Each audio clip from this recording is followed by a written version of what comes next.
Well, I'm very excited to be looking forward to this Death and Dying from a Buddhist Perspective course. It's going to be experiential. It's going to be fun, I hope. The topic is dark and dire, but it's going to be fun. And I think that everybody is intrigued with that veil, that unknown of death and dying.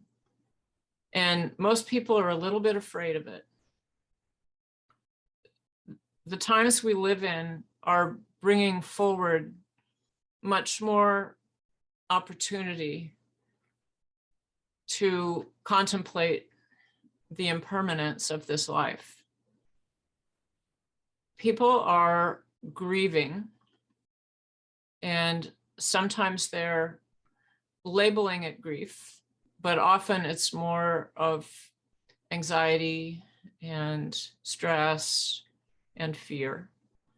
And often it's pointed at things like COVID or climate change, which are all very much part of the teachings on impermanence that are constantly true. No matter how much we want to hold on to things, they're always going to change. So the teachings of impermanence are key and core to the Buddha's teachings. And the way that to the degree that we can embrace impermanence and accept impermanence, directly equates with the degree that we can find and express and experience and emit joy in our life. Seeing every moment as a gift is much more likely to allow one those higher octave emotions like joy and gratitude than to take things personal. This is my suffering. This happened to me. Well, most definitely, if you're driving your car and you get a flat tire, it's happening to you. But it's also part of impermanence. And when the more one knows about the Buddha's teachings, you can see how everything is related to the causes and conditions that happened before and will happen after. So I feel that this course is going to be useful for anybody, regardless of whether they have any interest at all in Buddhism. And in my work as a chaplain and as someone who trains chaplains, it's so much easier on us in the long haul to cozy up to death and dying, to cozy up to our impermanence ahead of time than it is later on. The fear that can come in when one is waiting for that diagnosis or when one is actually on one's deathbed, it is monumental and paralyzing. And that's exactly when you want to be able to bring forward the understanding of impermanence and the truth of the fact, the truth that we're all going to be stepping across that threshold at some point in our lives. So getting used to our own impermanence is an exercise that I want to bring forward in this series. If we look at all of the moments of our day in reflection before we go to bed, we see that there has been numerous beginnings and endings. And there has been numerous in-between states, the bardos, as they say in Tibetan Buddhism. The bardo is the in-between state, the in-between states that our consciousness goes through after our body dies. And to get used to the bardos of day-to-day living makes the looming monolith of contemplations of what happens after death more of a little hill that we can sit on and watch the sun and watch the birds and integrate into our lives. So I feel that anybody who is ready to embrace the truth of impermanence in a different way will benefit by this class. It's going to be, as I mentioned, very experiential. There is hardly a person who has not experienced death.